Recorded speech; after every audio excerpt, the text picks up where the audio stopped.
Gentlemen, it's time once again to discuss things. So beware, Green Lantern's might. I get my energy from the ring you see. We be in outer space, cause we the space police. But tell the Guardians, they can't control me. I know I irritate, they have my sympathies. They always protest and reprimand me. But I'm from Coast City, so I can take the heat. I've overcome the fear of the entity. Parallax took the old house from me. But I'm feeling good, me on my beat, me in my sector, 2814. See, that's why I am here, you hearing me. Me on my Green Lantern chord flow. Call me when in need. See, I'm just forward moving, that's how I really see. See why you ask how, I'm already on my feet. Ed, take it away. That's how this would be. Oh, hi. My name is senornerd, and we're here to talk about Green Lantern, the anime series.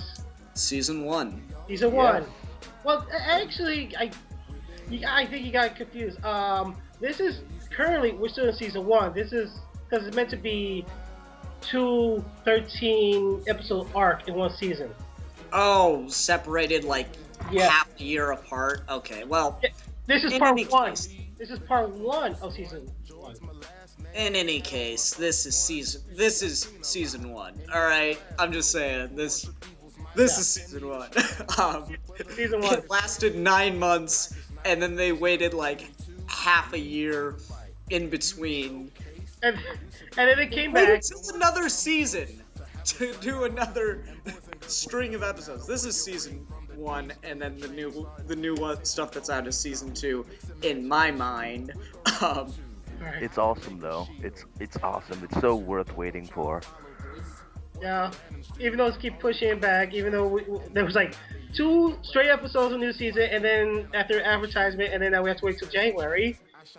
yeah, that was actually. I remember when the show first premiered. They premiered their pilot, the hour-long pilot, Mm-hmm. Yeah.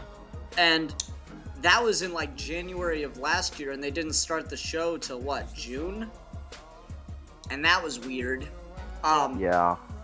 So it was one of those things. I think it has something to do with the CGI.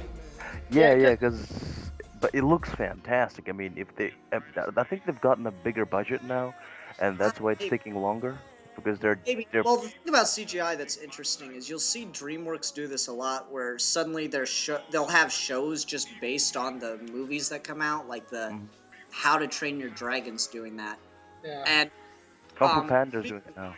yeah, that too.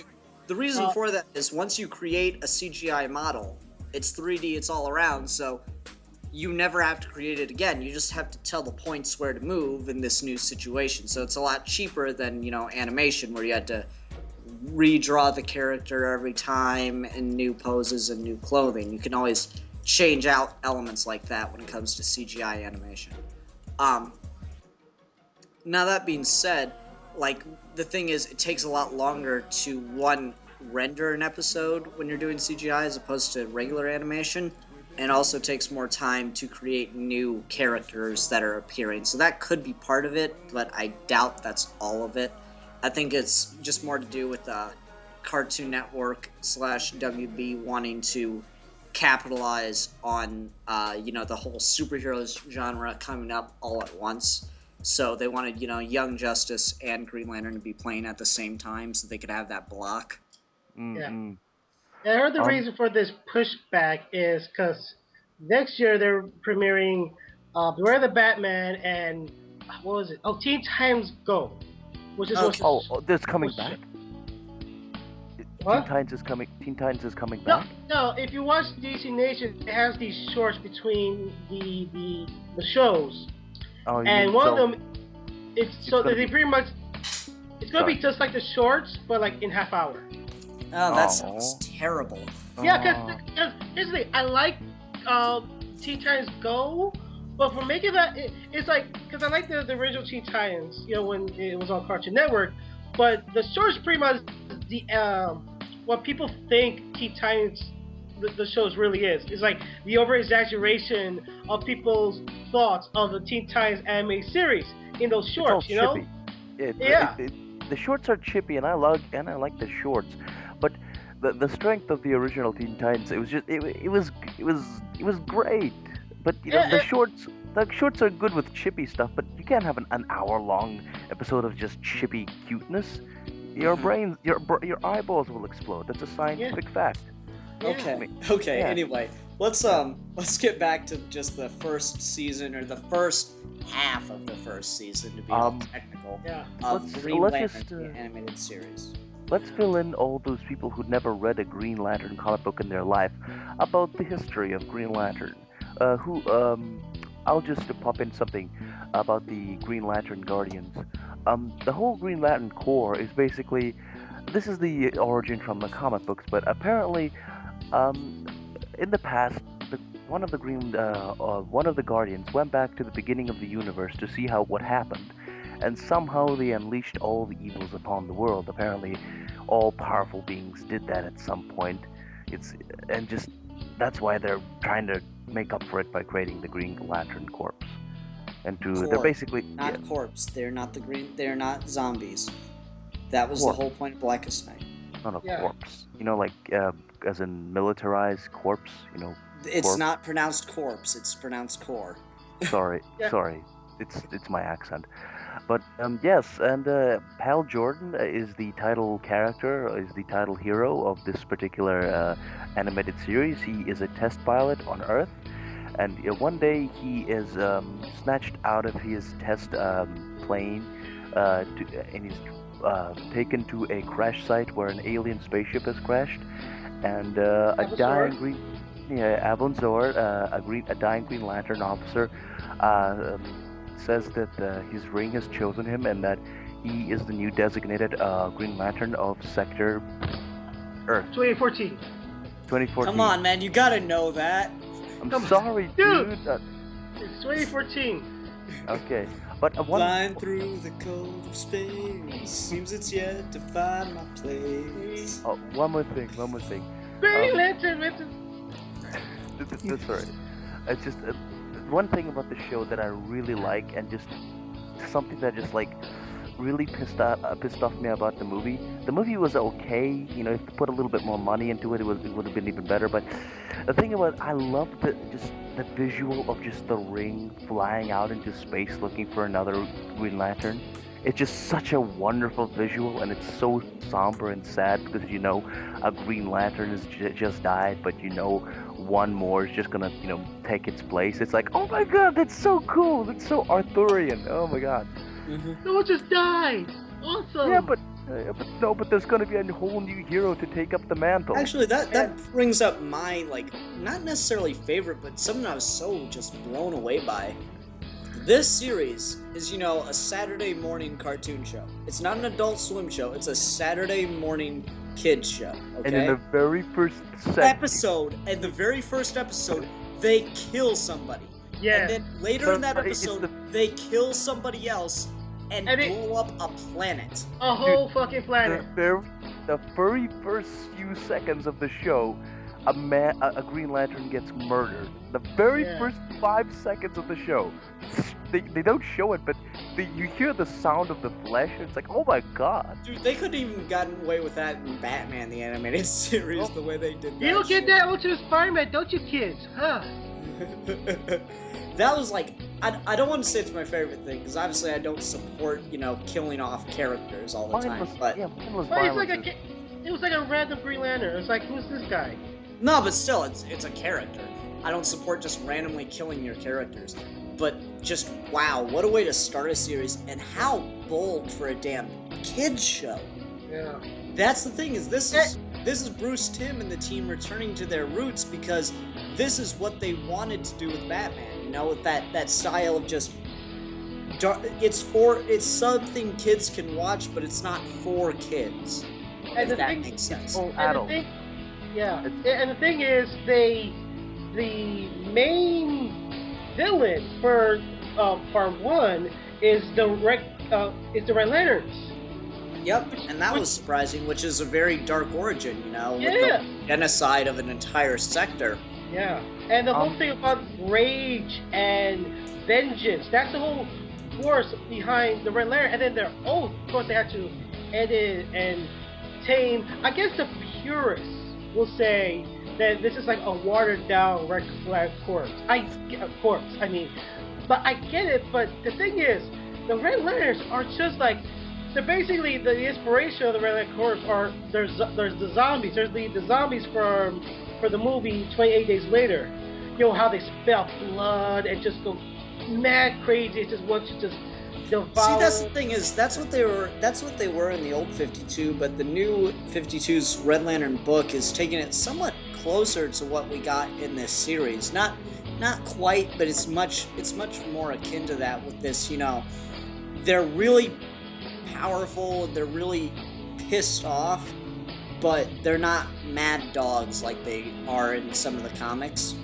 The thing that I really like about Atrocitus, in the old 52, he's just so fucking nasty. He's just like, I will destroy you, like ripping meat apart and making like crazy black magic space rituals, like ripping out hearts and shit. And in this cartoon and in the animated series, he's almost like a dark side, like, you know, antagonist, you know, like standing in his, you know, dark ship with That's his what hands. I thought too. This is like in the comics, he was much more Punisher in space, but here he's very Darth Vader. You know, Very dark side-ish. I mean, like this, in the way he's portrayed, he always has his hands behind his back, staring into space. That's a very dark side pose. yeah, But, definitely. but I love his visual because, like, you can see half his lip is just like burnt away, and he's always has this snarl in the cartoon. It's like, God, that's such a great visual. Yeah, Definitely. I love the voice actor who voiced Atrocitus. Oh, Oh my God. he does a great job. It's isn't that is that Clancy Brown or am I wrong? No, it's Clancy Brown seems to be in everything DC. no, not Clancy Brown. I think it's just some guy named Jonathan Adams. He was in. I think he was in some other DC stuff. He was in. Let me look at here. Okay, he was in. Okay, Superman, Batman, Public Enemy as the General. He was in Justice League: Crisis of Two Earths as Martian Manhunter. Okay, yeah, that's where I recognize the voice. And he was in. Okay, believe it. He's in the Avengers: Earth Mightiest Heroes cartoon as Kang the Conqueror at Galactus. Okay, yeah, cool.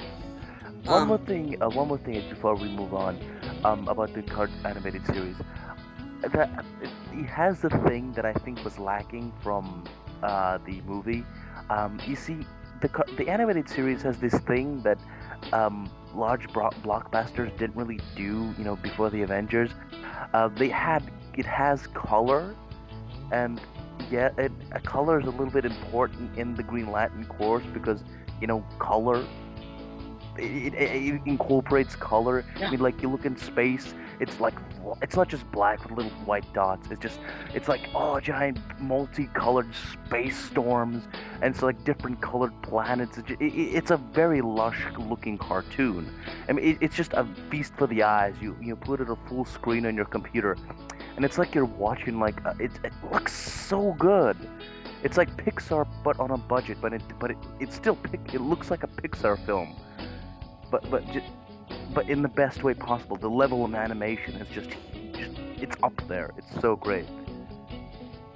I don't know if I could say it's not done in any movies. I mean, Star Wars tried to do it. They were limited by the budget. Certainly James Cameron did it.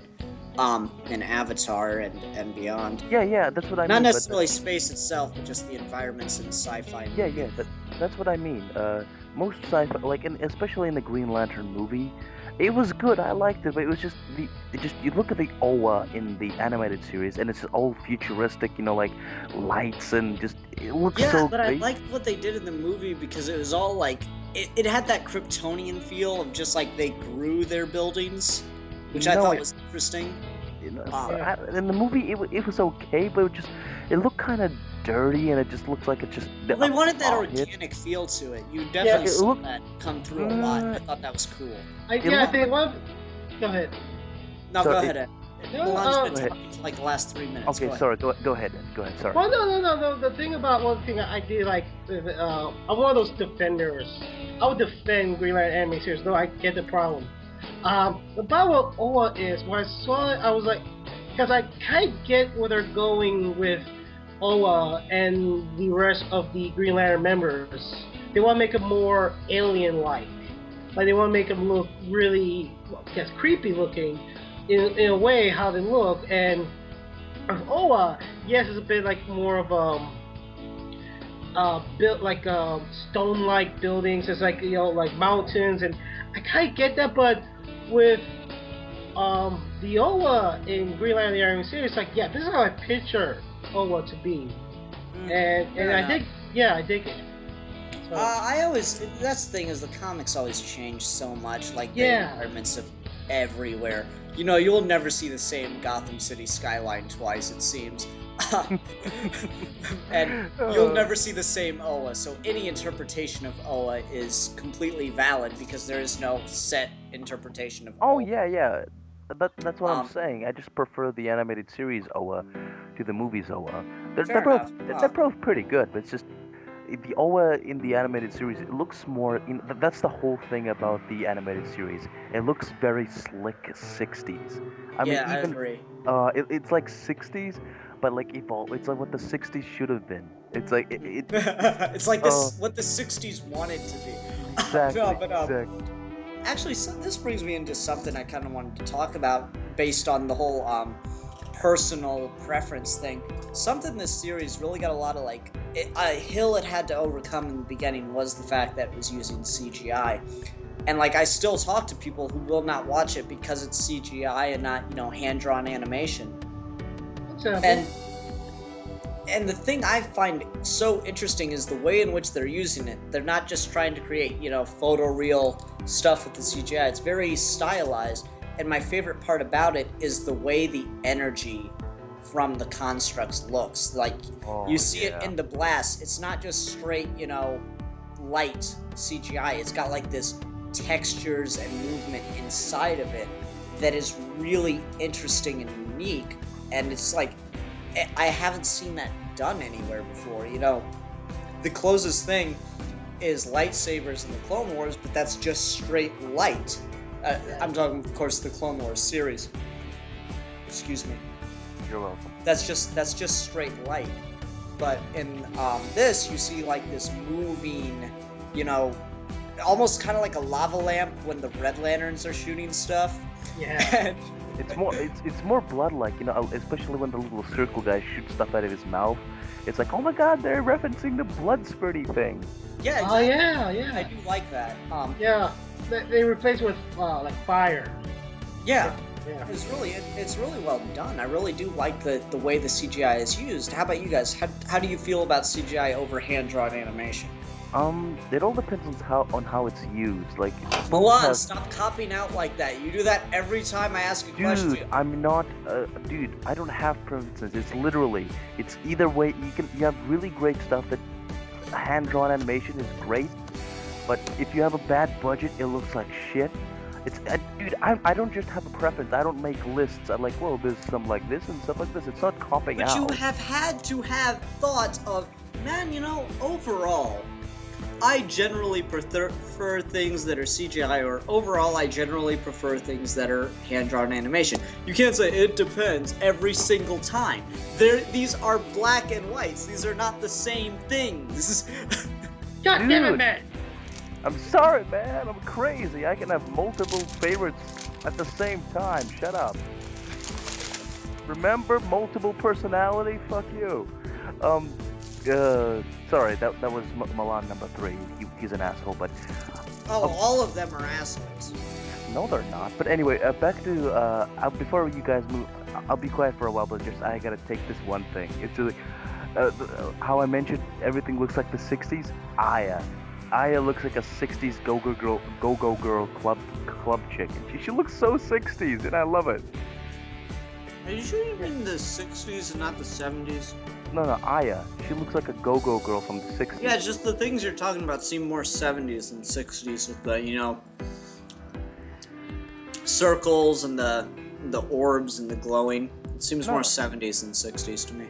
No, no. No. '60s were more psychedelic, space age Candyman thing. Yeah. The '70s more fuck you punk, Kennedy's dead now. pissed off. That was more over. the 80s. No, no, no. The 80s were the 80s is more like, corporate, slimy, pissed off, basking in the wealth of Reagan thing. Okay. That's the only decade you've gotten right, by the way. Anyway, how about you, Ed? Do you prefer hand-drawn animation or CGI? Well, yes, I do grow up with hand-drawn animation, but with the way what Green Lantern is doing, and how Beware the Batman kind of looks to be, if it done right, it's one of the things like, if it done right, I'm all for it. There's some good CG, like some effects in Clone Wars, but in Green Lantern animated series, I have to say this is by far the best complete CG anime series I've seen in ever. And everything looks bright colors. Like I love when they use the rings and they construct, the image out of the rings. Like I remember when Kurog uses construct this giant saw, and they use Gatling guns to shoot at the Red Lanterns. I was like, and the way it looks, it gives the detail of the and like this big brass knuckle coming out of Hal Jordan's ring. I mean, it was like I think the animation in this series looks so fluent. It looks fluent, and I am one of those. I thought it would be better if we just get that Tim, and you guys see that it looks like a CG Bruce Tim drawing coming to life, coming in the anime series. Like, he looked like how the character looks, like especially how Jordan looks a bit like Bruce Wayne in the Batman anime series a bit. No, not really, no. Yeah. Not a little tiny bit, just with a similar jawline and such. Yeah, the jawline, definitely the jawline. He looks like how Bruce Tim draw Bruce Wayne. And it's gotta be if the right team can make a good CG, good anything. If you've got the right team, you can accomplish anything. So yeah, I do dig how Green Lantern anime series look. It could be better if it was hand drawing, maybe. Again, with Bruce Timm, he's one of the best drawers, best artists ever. I believe he's one of my favorites. I'll agree that it could have been different if it was done with hand-drawn animation. I do like that they went with the CGI because, like I said, they used it in a really interesting way that it actually added to the series as opposed to just, we're doing CGI because it's a gimmick. Oh, definitely. And worse for Green Lantern, if you could think about it. Yeah, it really does. I mean, back in the show and Justice League, they used CGI for all of John Stewart's constructs. Yes. And that looked great. Like, it was in that weird time where no one really saw CGI on television, so they weren't sure what it was. So, like, I just remember always thinking, how are they making his weapons? Because they never looked like anything else that anyone was holding, right? It's one of those weird things. I really did like how they did that. It was great. Yeah. One more thing, and this guys. is, improved upon it leaps and bounds. Oh, hell yeah. But tell me you didn't have this step of thought. Like, when you first heard that Bruce Timm is coming back and he's going to be doing a Green Lantern series, and you're like, oh my god, that's so cool. And just don't tell me you thought, oh, it's in 3D. Aw. And, like, you thought you were a bit disappointed. And but I was at first because the first images they released were shit. Yeah. Like, the very first video, they released a 30-second video, and it was horrible. Yeah. But like, I remember reading the comments on that, and they raped it. Oh, the my commenters, like you thought comments were bad on the Rebecca Black Friday video. No. You piss off fanboys, you deal with this. And especially Green Lantern fanboys. Yeah, that's the thing is CGI is, like, that's one of the problems the movie had. They couldn't advertise much of it because so much of it was CGI. And CGI does not work, and you get this part done, and that's all you'll ever have to do with it, and now you move on to the next part. CGI moves one step at a time across the board. You know what I mean? You start by designing your basic elements, and then you add layers of texture and lighting and shading to make it look more realistic as you go. So the more you do, the better it looks, but it's something that you do in stages. You don't do it with just one part of a scene at a time. Yeah, so the whole movie went from, one day they'd have video game style graphics in the software, or on this scene, and then the next day they'd have video game cinematic style graphics, and then eventually it got to the point where it was, realistic film style CGI. And that's the problem that the film had, is they couldn't release anything for it until very, very late because a lot of it wasn't done yet. And that's the problem. Bruce Timm, they played it smart. They didn't release much. They only released a couple things, and even that was kind of a bad idea because the couple things they did release were released way too early. I think about a year before the series had its pilot show was when we got the first video from it. Other than some shitty, cell phone camera footage at Comic-Con. And it looked horrible. Yeah. Like, it looked like... Did you ever play Crash Bandicoot 1? Yeah. Fantastic for its time, but you looked like that. Polygons visible, horrible shading, just awful. Mario 64. Yeah, about that style graphics. My god, but when you actually sat down and watched it, you're like, okay, I just jizzed all over the screen and it's green. It's awesome. Just now? It's like, seriously? No. When you first sat down and watched like the first full hour episode, don't tell me you're like, okay, Bruce Timm, I'm sorry that I hire a homeless man to squeegee off my television screen because Green Lantern is becoming my new thing to do every week. Oh, dude, I just love the thing because that should be the show's that's how they should advertise the show.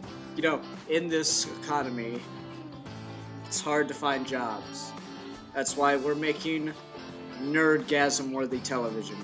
So that nerds will hire homeless people to squeegee off their televisions after they jizz on them. Oh my god! And he squeegees, and the homeless guy would be like those animals in the Flintstones. It's a living.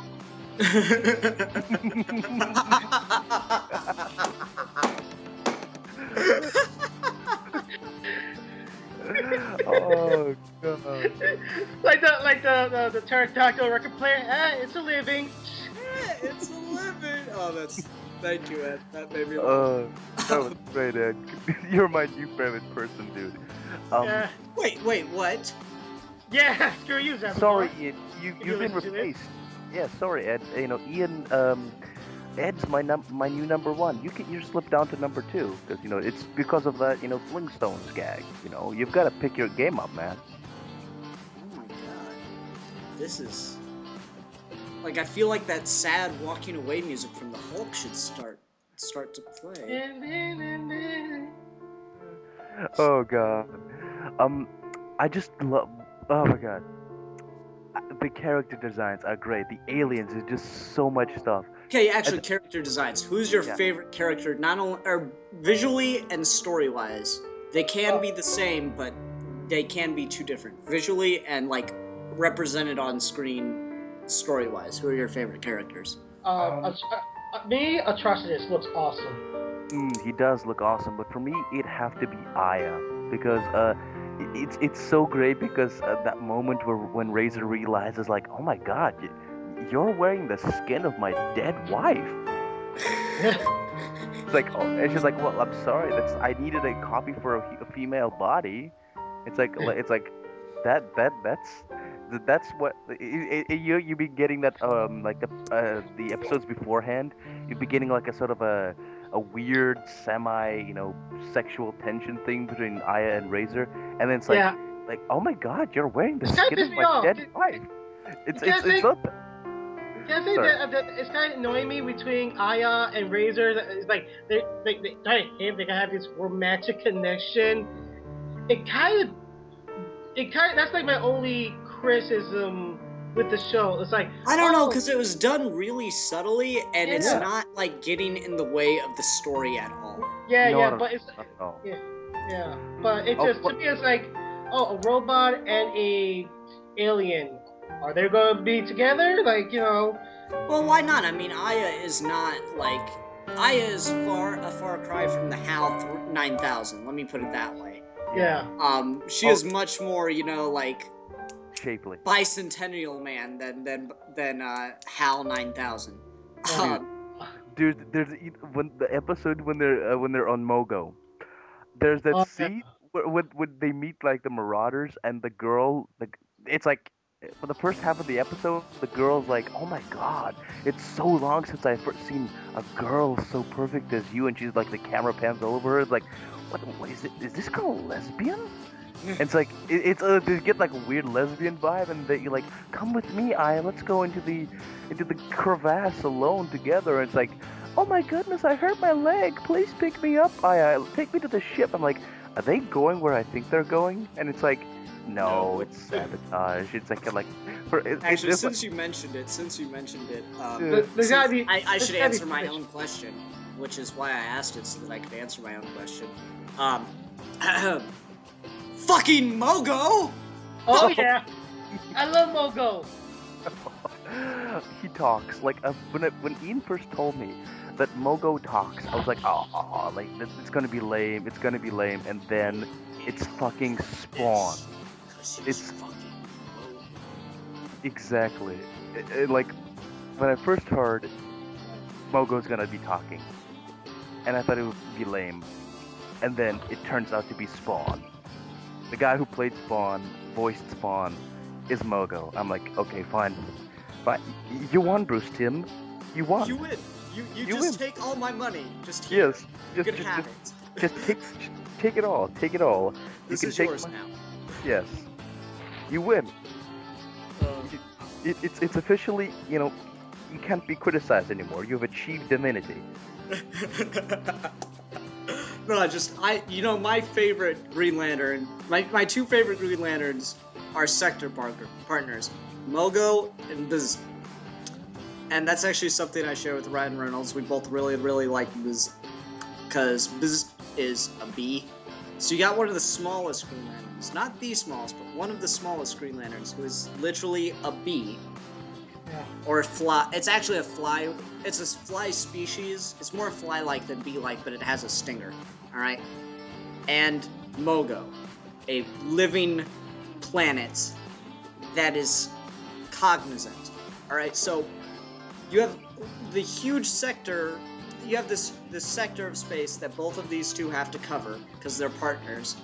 And Mogo can't really do that much. It's hard for him to move around a lot in the comics.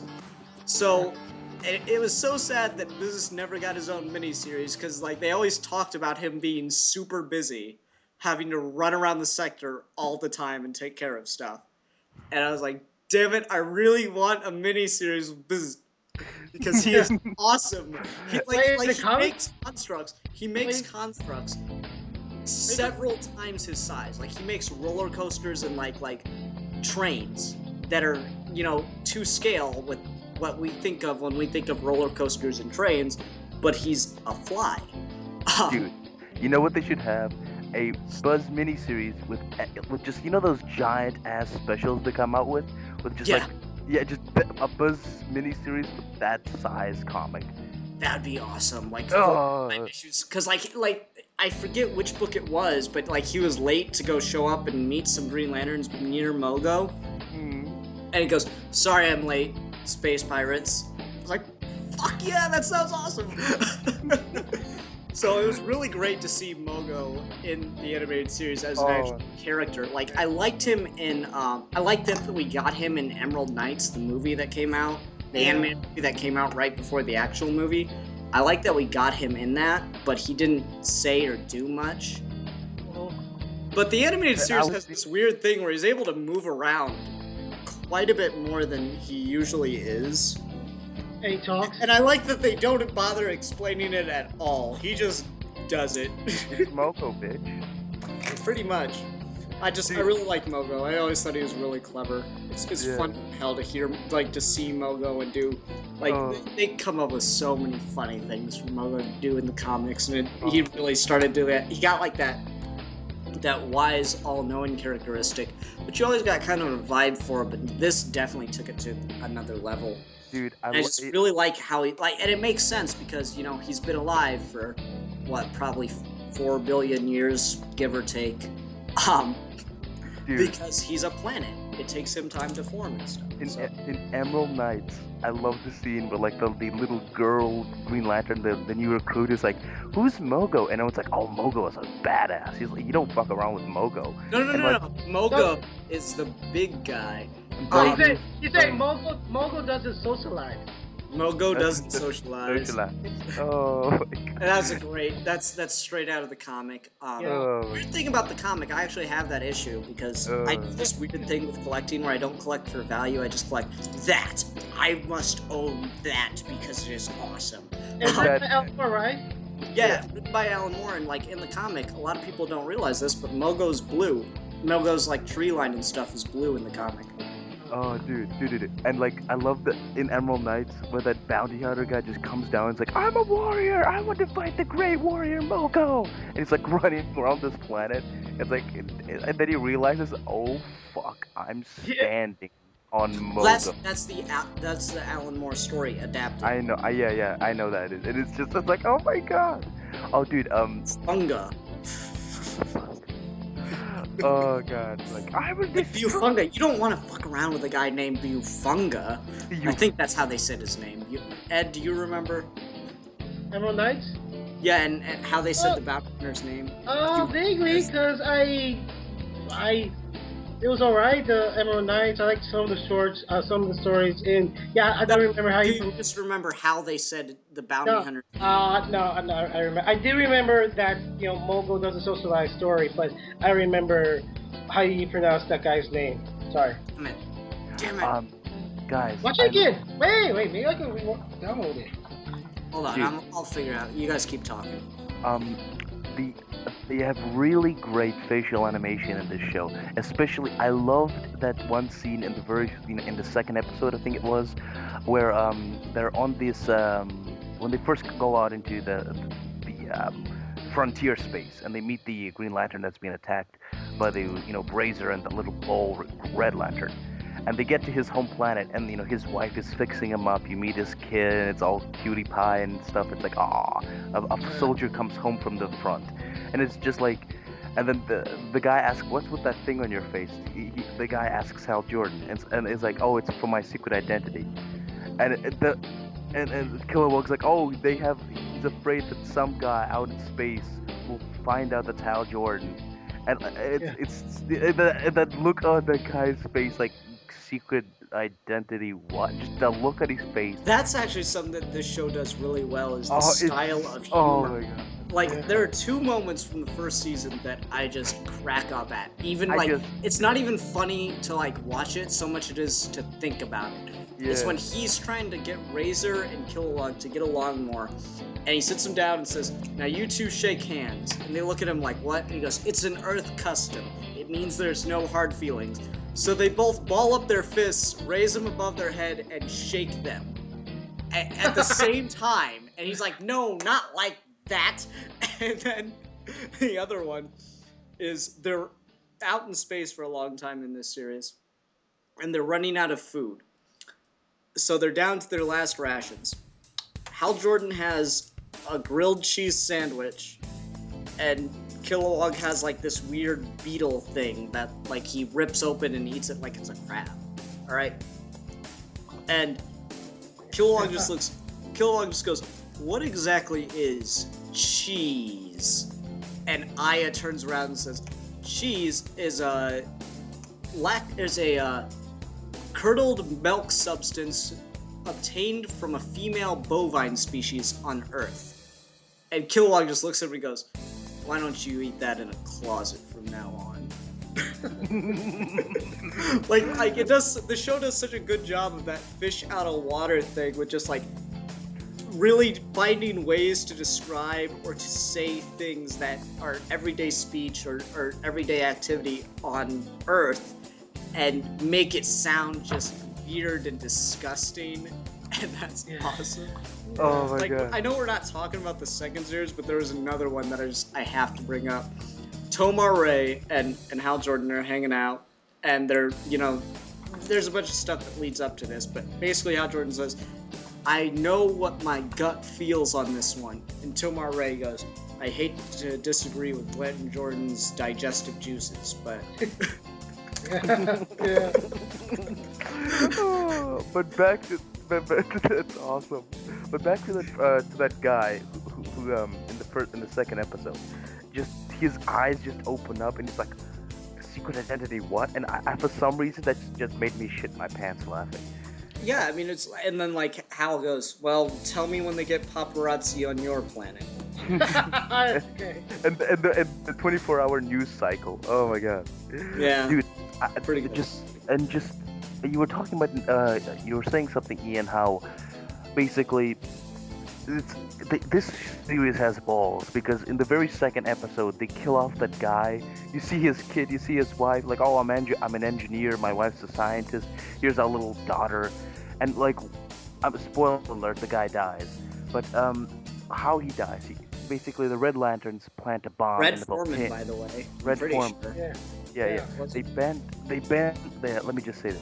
They put a bomb in the volcano, and there's like a laser beam that has to hit a bomb, and it would explode. And basically, this Green Lantern is keeping the beam apart with his ring, and he's just like, go get the people out of here. And then he's just holding it back, and then he's alone, and he's like exposed, and he's focusing on this thing, and then Razor comes in, and you're like, oh my god, we're just gonna kill him. And the guy is just, and you've been getting like hints that Razor isn't a cold-blooded killer like the rest of the Red Lanterns. But the guy is just like, he's not angry or vindictive. He's just holding this thing back, and he knows he's gonna die. And he's like, I know you're not all bad. And he's so calm about it. And I'm like, oh my god. It's like, just get out of here, kid. Just go. I can do this last part on my own. Yeah, and then he just like, oh my god. That don't tell me that did make you tear up a bit. It did. I mean, like, that's the thing is they got Red Foreman to do it. And that great actor choice for, that was what surprised me as I heard his voice. I'm like, wow, he's going to be a regular character? Because they're, palling around with him like he was going to be, a recurring character in the show. Mm-hmm. And then you see, like, I was like, wow, that's really impressive that they signed him on to do the voice for this character. I'm interested to see where this goes. And then you see that he sacrifices himself for his planet. And you're like, wow. Great choice on that, great casting choice there. That was incredible stuff. Yeah. I mean, that's just like, that hit me out of nowhere. It's like, oh my, and the guy's eyes, it's like, there's no anger there. He's completely calm. And that what got me. It's like, god damn, this is a cartoon show for kiddies. Yeah, and that's the thing I like about Green Lantern is it has this great ability to tell these Green Lantern's books. I like them when they're, more or less one and dones. They can be, over a couple issues, but pretty much just a story, and then it's never really addressed again unless there's an interesting place to go with it. Those are my favorite type of Green Lantern stories. Not that I don't like, the overarching epics that we've been getting the last couple years. Those are fun too. But here's the thing. I like Green Lantern. Green Lantern has this uncanny ability to do war stories. From every generation of history that you can think of. Because they travel to all these different planets, so these cultures are different and at different points and stuff, so they can have a story that's kind of like medieval, or they can have one that's kind of, like trench warfare or stuff like that, and that's what Green Lantern does best, is it introduces sci-fi into these, situations to create this catalog of war stories, and that's always really interesting to me. I really like how they do stuff like that. It's fantastic. That's one of the things that I really like about Green Lantern. It's introducing the cosmic to the everyday grittiness of war. It's like, god damn it, this is so good. So, like, to me, yeah, they're really not space police. They're really like, I don't want to say contractors. They're like peacekeepers. Like, military contractors kind of work as an analogy, except they're not getting paid. They're doing this, because they're good people. But that contractor has that thing where they can be in any country at any given time. And they're only there for a short period of time to complete a mission. Kind of like Solid Snake. No, Mongo is Solid Snake. Mogo. In any case. Sounds like the name of a Japanese car. China Mongol! No, just saying. I mean, it wouldn't be the first time that Green Lantern takes the name of a car brand from Asia. Ion. Oh. Oh my god. No, it happened before that, but anyway. I also like how they see. That's the thing about the animated series. It has that Kennedy man, the final frontier, positivity to it. But the thing about war stories, there's two ways you can go about it. You can have likable characters, and you can have like very tragic, sad stories, and like that. But and war is a horrible thing. It's just there's something. It's so hard to explain because they do it so well. You can show it to a kid, and there's still that swashbuckling enjoyment that both adults and children can get from it. But there's points of darkness. The thing about the show, it doesn't bathe in its darkness. It's not like it doesn't, like, oh, look how dark and edgy we are. It explores, dark subject matter, but it doesn't, masturbate over it. Look how dark we can be. It's. See, you were on such an intelligent point, and then you had to use the words masturbate over it. What's wrong? No, that's what. Ejaculate all over it. Yeah, like you were on such a good highbrow track, great. And then all of a sudden just that's... let me throw in a 13-year-old's word. Dude, no, but that's what I mean. I mean, look at the Spawn cartoon. I mean, in the original Spawn comics, they were dark, but they were more like a Marilyn Manson, Goblin Shriek, Bumfuck Hysteria dark. But the show just it went so serious and so angsty. It's about a guy who gets a superhero costume from hell. Have some fun with it, but they just tried to do all this, highbrow, dark, gritty, nihilistic, moralizing shit with it. But and they didn't really. It just kind of choked in its own, teenager, 16-year-old nihilist philosophy, and it didn't have any. It had some fun moments in it, but then it just kind of petered out. But fair enough. But actually, yeah. Go ahead. Sorry. You reminded me of probably my favorite episode from this. It's got that theme of darkness, and it gets to that idea of hopelessness from time to time, which I like because the situation does seem hopeless a couple times. These characters in almost every episode go out there ready to die. There's no sense in any time they go out. There's really no sense that they're coming back from this. I mean, they are because it's the show, but to them, the characters are prepared to die in almost every episode.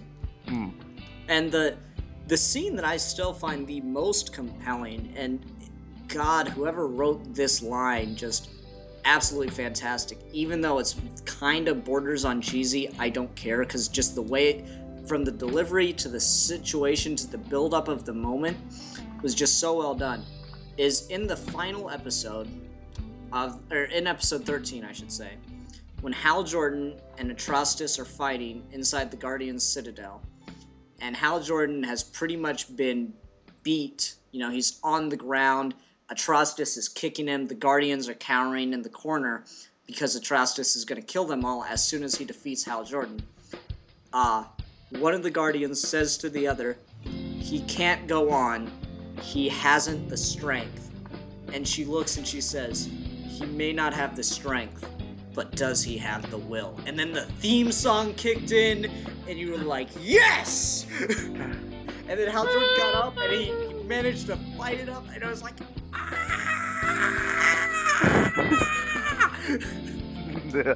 I stood up and I cheered. I don't do that, but it was so cool. Like it got you on every level because you had so much invested in that moment, and That's gotta be a Bruce Timm rated episode.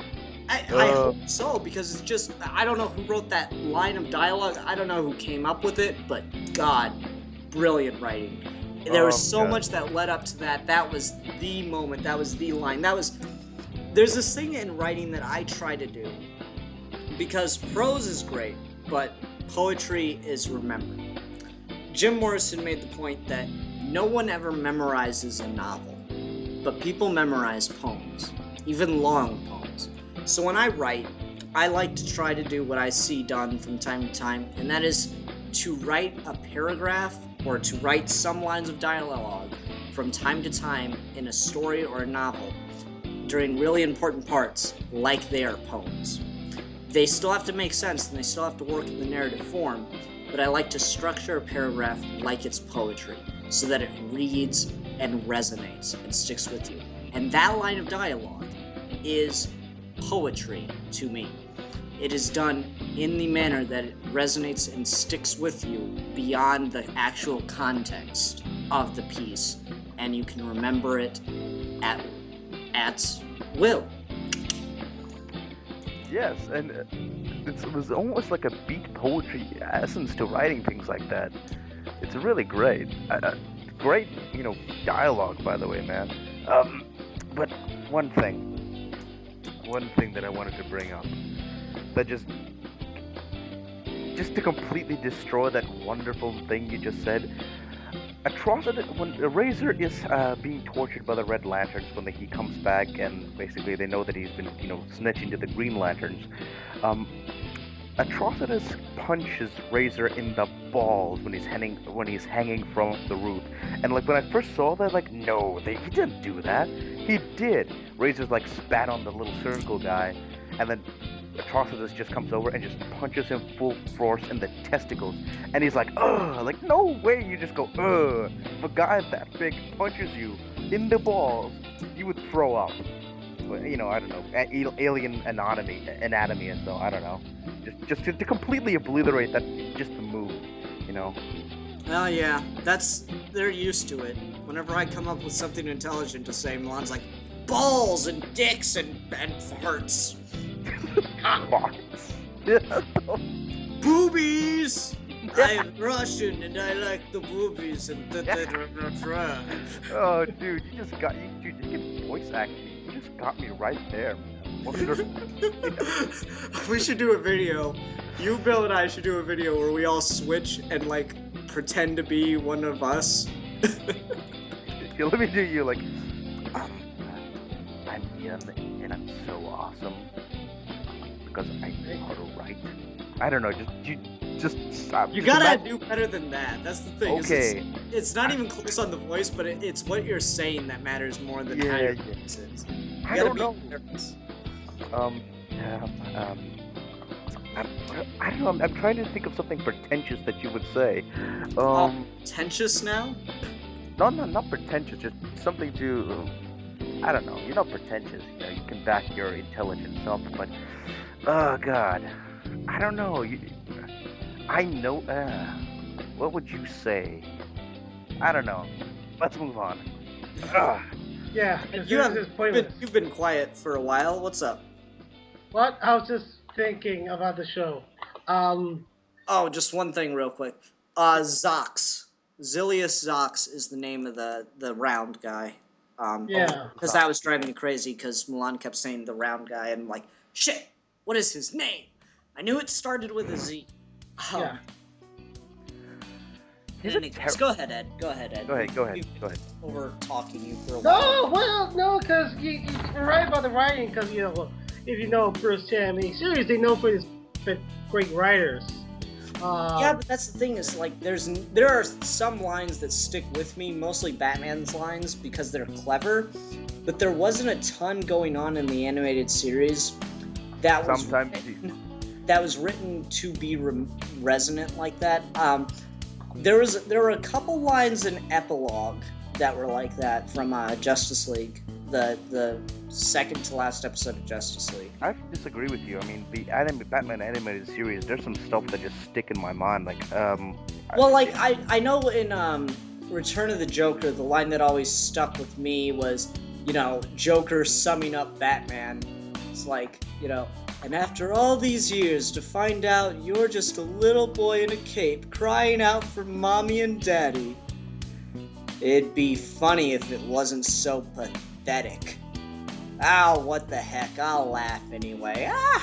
Like that really sticks with me, but... Yeah, but in the original Batman animated series, they have like stuff like when he's he just come back from a mission. He's like, I'm gonna go down one day. It's either gonna be either the Joker or Two-Face or just some punk kid with a gun. But I'm gonna go down. Yeah, that's true. And like, I am vengeance. I am the night.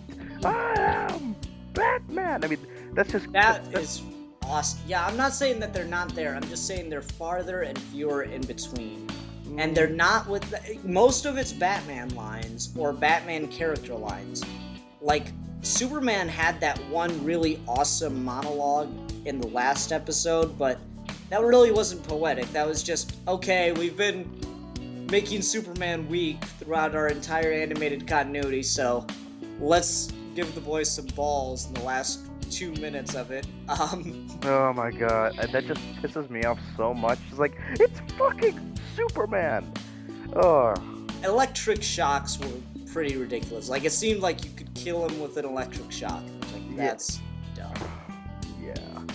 I mean, but that's another thing that I really don't like. It just shows lazy writing in my eyes, where you have a powerful character, the guy with superpowers and the guy without superpowers, and you gotta make the guy with superpowers seem weak or stupid, so you can make the guy that doesn't have superpowers seem smarter. I mean, the way you do it is you make the guy without superpowers clever, and you make the guy with superpowers not use that part of his brain, because guess what? He doesn't need to, because he has superpowers. I know, but that just seems like just such a... No, that's the way you do it, is like, if you could physically, bench press a tractor, odds are you're not going to need to use that, problem-solving part of your brain as much in life. Clark Kent is an investigative reporter, and he's supposed to be a super genius, goddammit, apparently. Yeah, he can be a super genius, but that doesn't mean he's a non-linear thinker. Okay, whatever. But no, anyway... No. That's the thing about genius, is he's been shown to be a mathematical genius, not okay. he's been shown to be good at sciences and stuff, and his reporting, his writing style is said to be very good, but it's not like, writing is one thing, but problem solving, puzzle solving skills are completely different.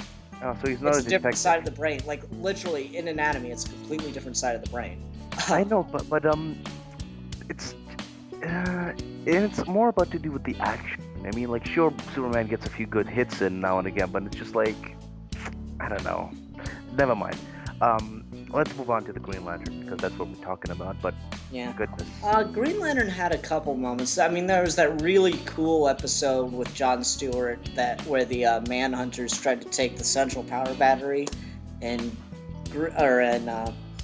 Justice League, and he got to give the oath and, like, defeat the main Manhunter. That was always really cool.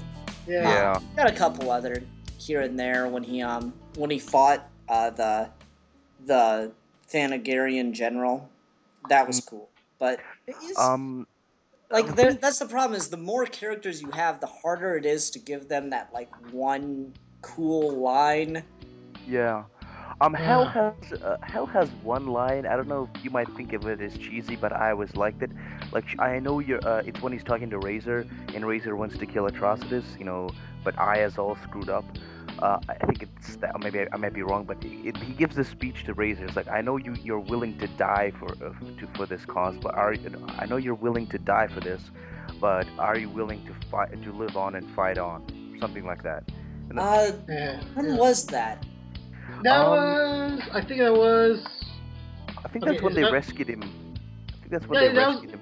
Yeah. Okay. That's before he goes back to fight.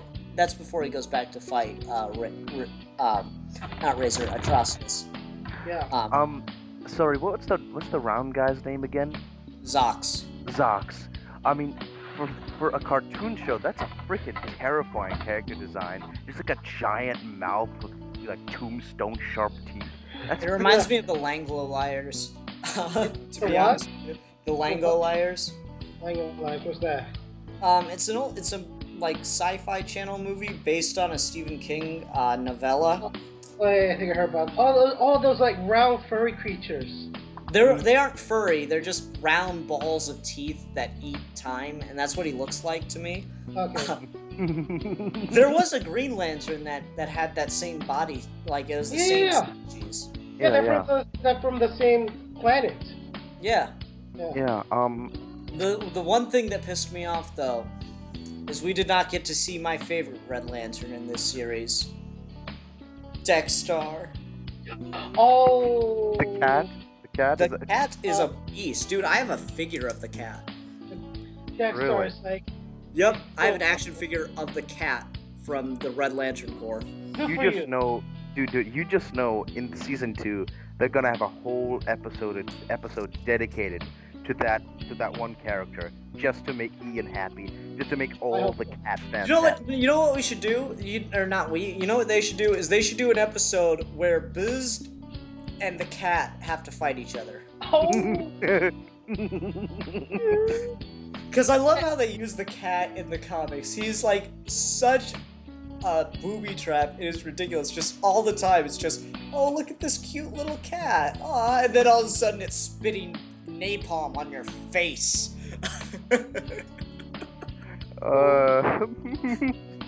I even have the story where they put his origin in the back. I love, like, that's the thing, is Jeff Johns does such an amazing job of writing these, like, really interesting and tragic backstories for these characters that are like, what?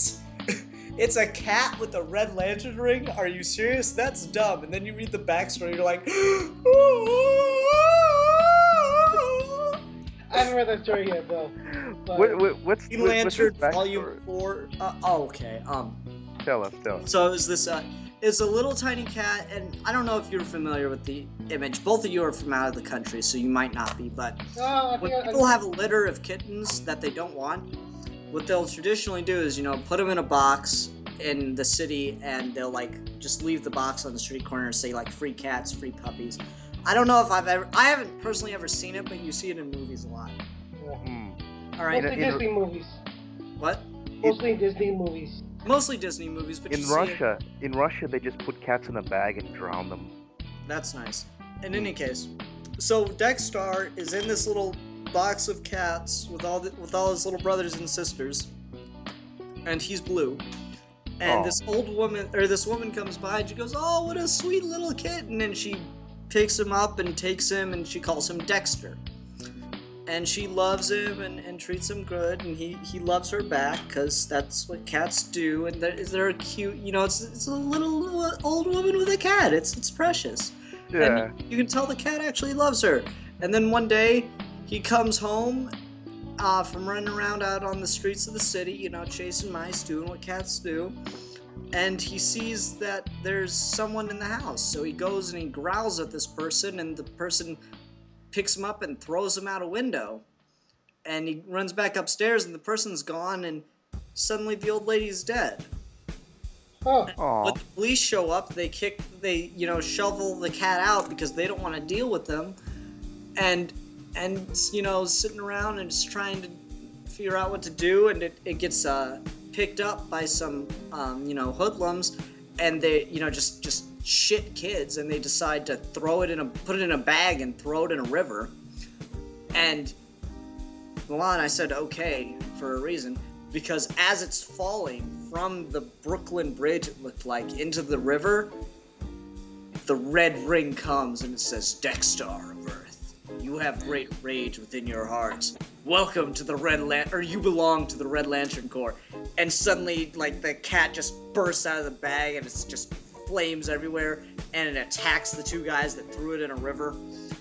And then it's like, it states that its mission in life now is to find the person that killed his master, because he's a good kitty. Aww. Wow.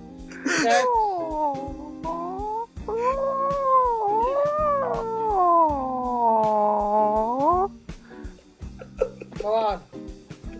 be your number one anymore. Too late, my friend. Too late. God damn it. You get it. It's like one of those things. It's a fucking cat with it. Like it's one of those things that shouldn't work at all. Just like the multicolored lantern cores. While I'm on it, it's a cat with a power ring. That's dumb. Okay, if I were to tell you, hey, I got this story about a cat that gets a power ring, you'd be like, shut up, don't fucking write anything again. That's stupid. And then I show you this story about a cat that gets a power ring, and you're like, holy shit, that's amazing. Well, It's this whole. Sorry. One more thing, then I'll go pee and you can talk. That's the whole thing about modern comics. They take these Silver Age-like ideas, like Sid said, the cat with the power ring, multicolored, rainbow, core of space cops, and they just take all these far out cosmic, Silver Age druggy ideas and just grounds them in such an awesome way, but still keeps that, otherworldliness about them. But the thing is, like, let me try to refine your point here a little bit, Juan, because I know exactly what you're getting at. The thing is, they take this absurd idea and they boil it down to like, okay, can I summarize this idea in one sentence? And then they take that sentence and expand upon it and add layers of modern writing and sensible detail to not only make it interesting, but to make it compelling. And awesome. Yeah, that too. Okay.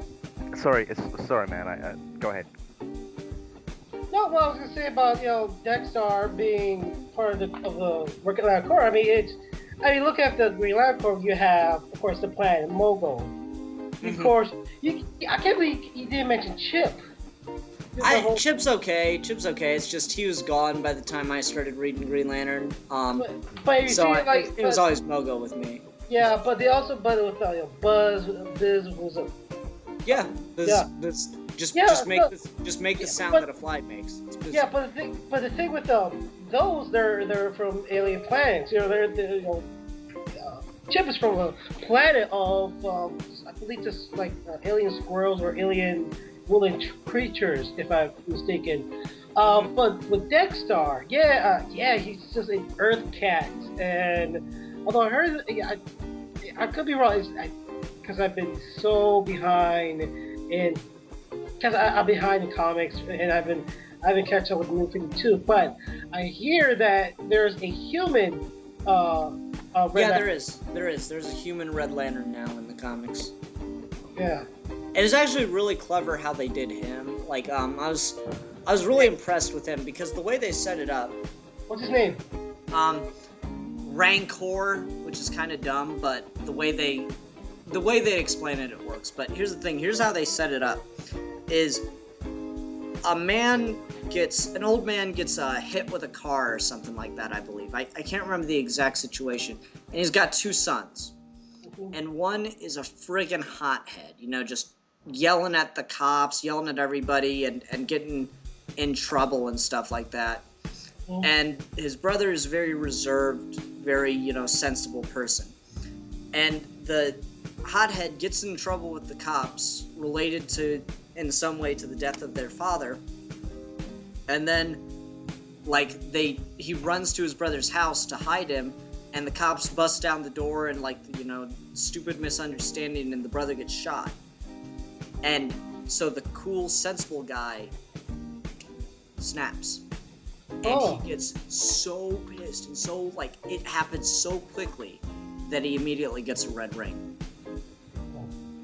And it was really, clever twist for the story. Yeah. And then, the way they explain his name is someone asks him who he is, and he just, it's this weird guttural thing that happens, and his voice just, he's having trouble controlling his mind, and this weird guttural reaction just spits out the word Rancor as his name. So it's an interesting way to do it, and it's an interesting struggle with him, but Dexter is still much cooler.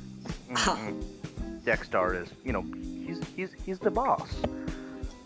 Yeah, he's the kitty boss. Indeed. Yeah. He's not just the kitty boss. He's just the boss. No matter what species you are, he happens to be a kitty, but he's mostly the boss. He is one tough pussy. That won't allow anyone to pet him.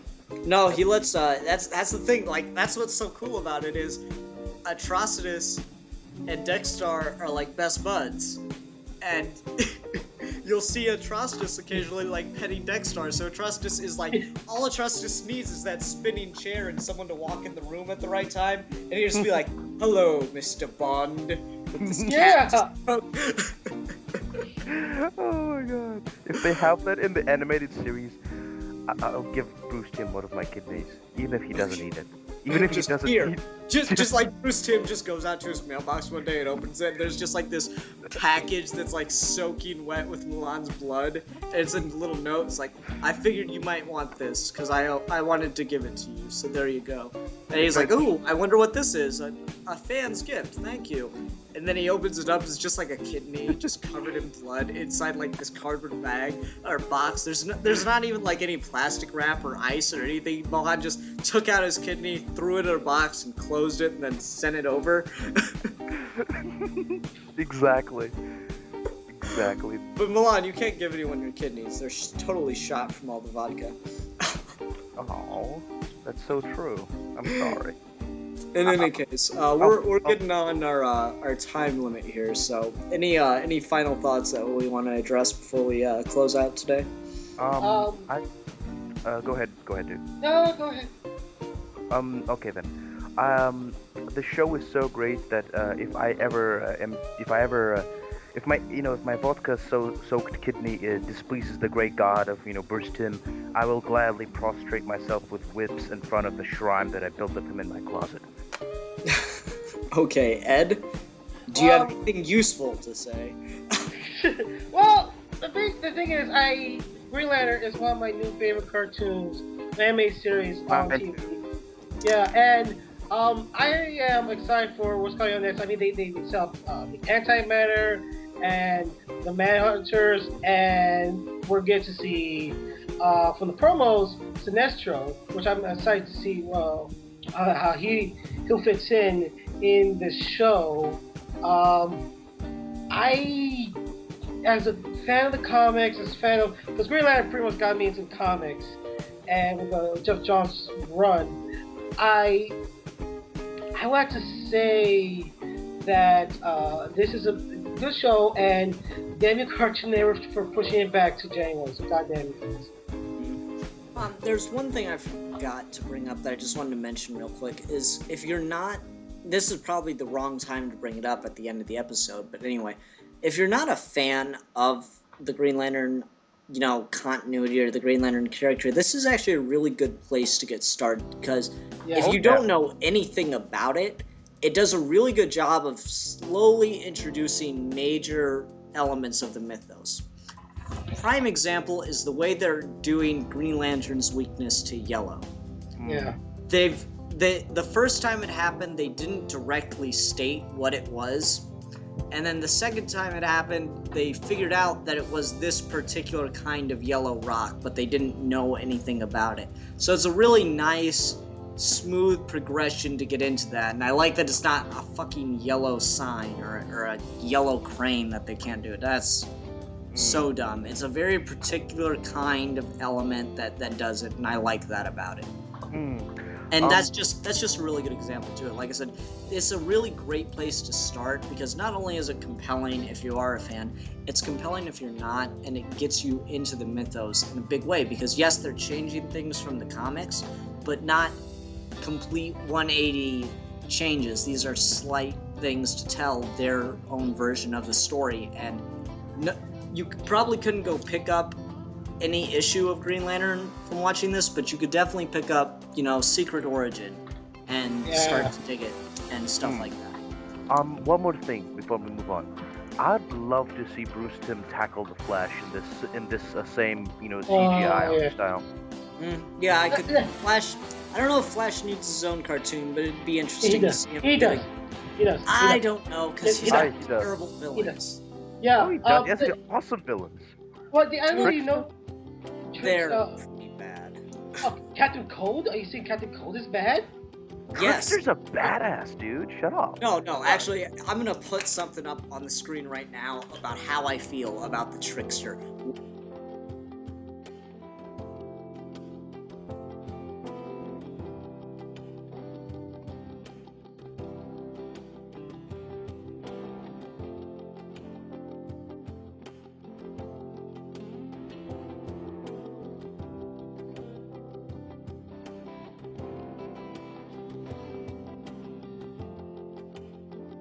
I'm not a big enough fan of Flash's villains. They'd have to introduce their own villains or something. Captain Cold's the only one. Captain Cold and Gorilla Grodd are the only ones that are kind of passable.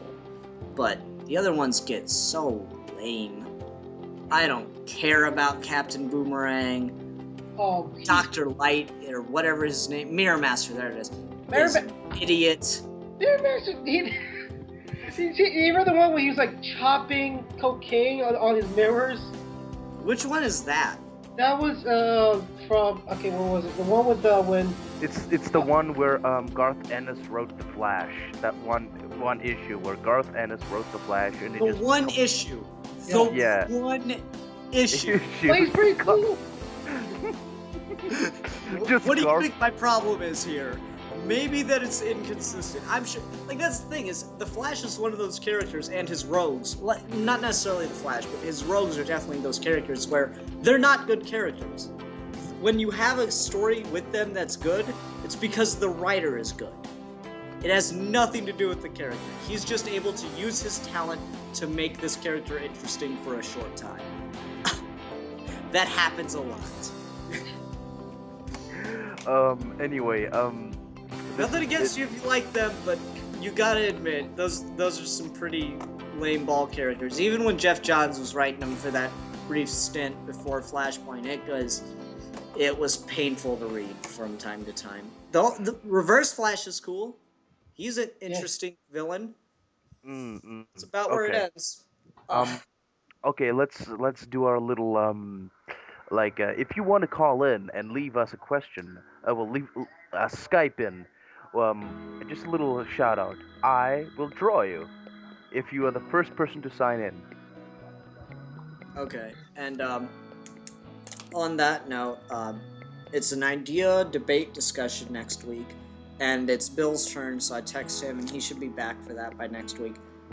We missed him on the Halloween special and today because of Hurricane Sandy, and I kind of killed his computer by accident.